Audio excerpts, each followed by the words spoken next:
being a DJ and also being this owner of this amazing lenology school, which I think is so balancing in some senses, because they both involve communication and learning and teaching and exchange and people development, right? And just connecting with people. So you are for certain a people's person. The girlfriend of mine a couple of days ago, and we were talking about like what rape actually is, and a lot of them are just sexual desires, and I said no, it's not. It's actually a power.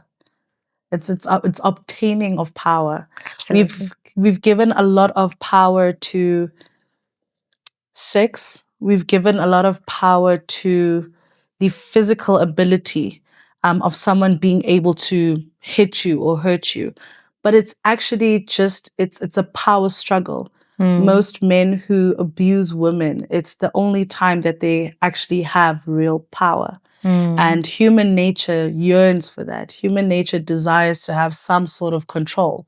That's why we debate things that we shouldn't even be debating, whether there is a higher power. We debate that because it's almost the surrendering of the fact that you are not fully in control. Look at how we handle certain things in our lives. When there are things that are happening that you feel like you don't have, your hands on, you completely crumble because you realize that you have to surrender to power.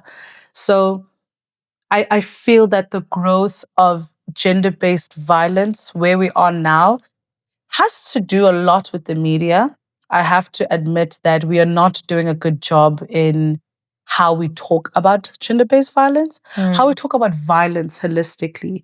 It worries me that it is easy for us to also flip the coin and say, if a woman hits a man, it's justified. But if a man hits a woman, it's this. And, we always have like these negotiable debates. And my concern is that the V word is kept out of there. The word violence is completely removed. Instead, we've placed a lot of emphasis on who did what. Microaggression is still aggression. Yeah.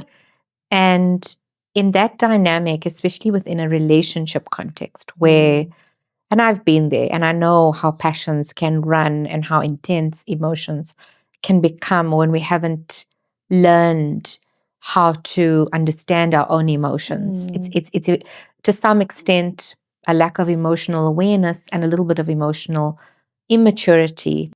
We are all figuring ourselves out. We're navigating the world so blindly in some senses, in terms of not truly knowing who we are and how our emotions operate. And when are we triggered, and how do we respond to triggers, and how do we respond to anger, and do we acknowledge our own anger?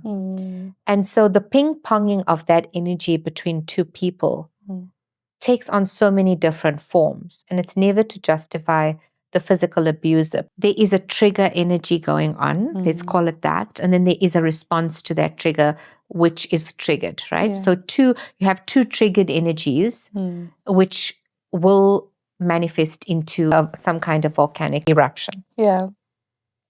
It's explosive energy. It's dangerous energy. There's always that dynamic that we need to be aware of.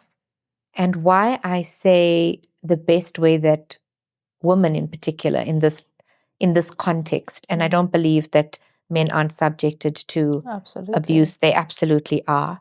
I think it works both ways, but I think because the prevalence is so high at the moment amongst women, we're focusing our discussion on women, is that the only way to try to shift that energy is by understanding that energy within yourself. We can start to try to navigate it, right? And try to shift it. And I know that this is a tough pill to swallow because none of us wants to accept the reality that we may have something inside of us that may have attracted that.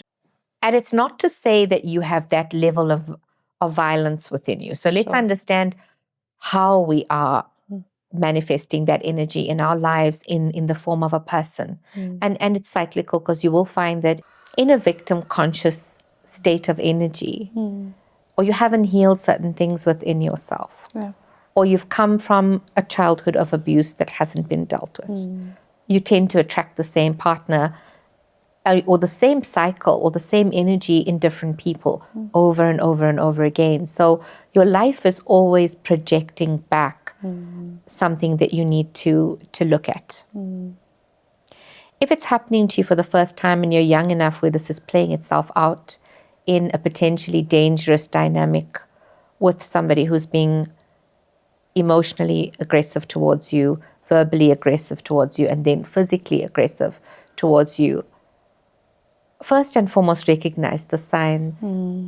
Recognize the signs and be awake, because I think in that state of nurturing, right, which is so true, that beautiful, wonderful quality that women have where they are transmuters of other people's pain, and they are healers, natural healers, as all human beings are.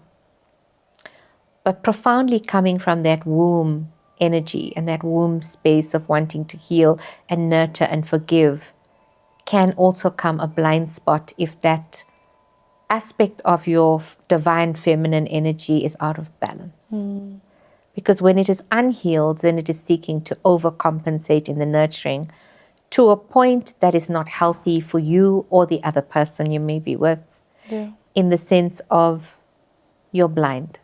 You're moving in that dynamic blindly, or you're in denial and you don't want to see the signs that will be openly displayed for you to see. And the denial will come across like this, a guy might start swearing at you. The boundaries get pushed more and more and more, and more gently each time. And sometimes slowly where you don't recognize that it's happening, or sometimes in an instance where you have a violent outburst and you can see that it's happening. And so the self-check needs to be, what's my response to that? Am I in shock, and am I in shock and not responding in defense of my sovereign soul? Or am I going into a state of justification and denial? He comes from terrible circumstances. He's had a hard life. Oppression has caused him to be angry and fearful.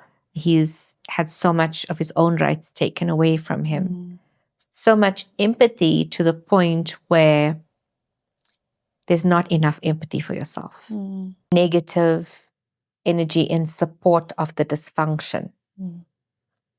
Because we're having to, how do you go about as a society, as a people, and as a woman or as a man who's facing any kind of violence or abuse, tackle the issue that is so pervasive, where mechanisms are so entrenched to keep the systemic violence alive? We have to understand that the matrix has been intentionally designed. Of course. Because this violence keeps us at war with each other. If you really stand out of it spiritually and understand how these dynamics came to be, they serve the people in power the most. Because for so long as I am fighting with another group of people, beating up my partner, killing and, committing acts of violence and crime against my brother or my sister, I am operating at the lowest level energetically. And I am not rising into an awakening of my own power as a soul and my divinity, and learning the one thing that these things teach us not to learn, which is oneness. I feel, and I love the image you've painted about community, and the anger that is emphasized within community, because the one thing that we do not understand is the power of two, right? When two people, they also write this in a lot of religious books about two people are gathered, and when people are gathered, and the importance of community. So even when you look at how religion depicts the image of community, you realize that, okay, so it's very important that we all stand together, right? And also coming back to that, I think we don't know what masculinity is without anger. And I'm very clear about feminine energy. We know as feminine how we're supposed to be. We know about our power. But as you were painting this picture, you were reminding me of this show, another example of how the media displays this. This show, it is one of the top watched shows in the country. The ratings are higher than that of our national broadcaster. Yes, and this show depicts this couple, they've been married since they were 16 years old.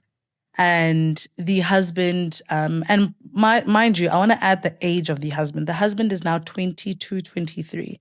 Has been abusing her physically, emotionally, sexually in all spheres, right? This is something that is displayed. So I'm just translating what's already been displayed on the media. And her family is constantly standing up for her, saying, listen, you can't do this. We need to take our child with you. And then his side of the family, they're always, saying, no, it's, this is our daughter-in-law now. We paid cows to her. So do you see how we look at community and then we bring in a new element now, what culture has been perceived to be?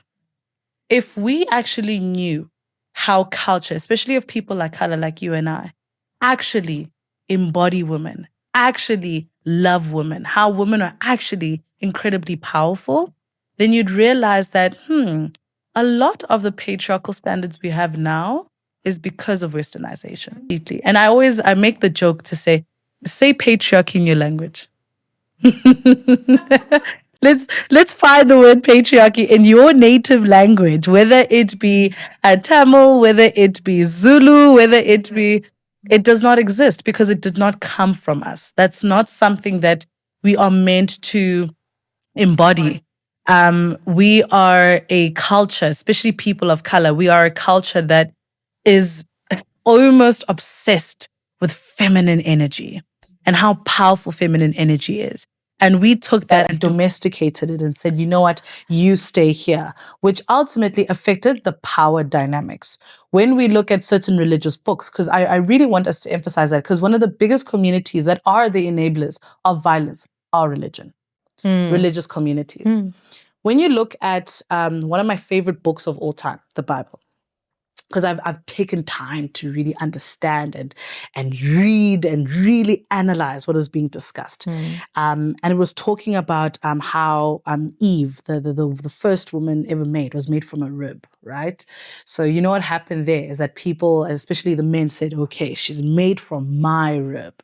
Right. And then we were all like, okay, so maybe you guys don't understand what a metaphor is, right? You look at the functioning of a rib and the rib cage, what it actually does.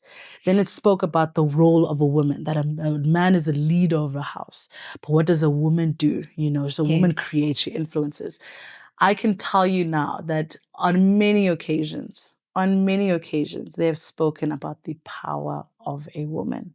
In fact, one of the most famous people to ever walk this earth, Jesus himself, his best friend was a woman. The last person he spent time with was a woman before his crucifixion.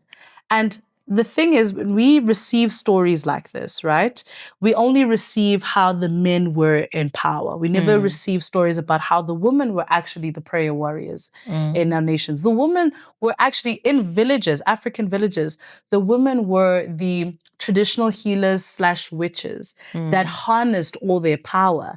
When you look at the menstrual cycle, for example, which is something I'm actually studying actively right now to say, why does this happen? This sounds too magical for us to just ignore, put a pad on it and move on. This is a bit too magical. It's a powerful energy shifting, transmuting experience for It's women. exactly that. And only to find that that is actually your most powerful portal for creation. You're supposed to be creating. We shouldn't even be working as hard as we do when we, like, for example, on our cycles. So the problem is now we have placed a lot of emphasis on feminine energy, but the men don't even know what masculinity is, what the masculine energy is outside of physical strength, outside of being able to pick up a chair, pick up a table. That's not what I require from you. A man provides, but I'm not talking about the financial aspect. Listen, we can both make money here. I think we've made that very clear in the past couple of years that the woman can also rake it in quite nicely. But it's the emotional safety. When they say a man must provide a house for his family, we're not talking about a physical structure.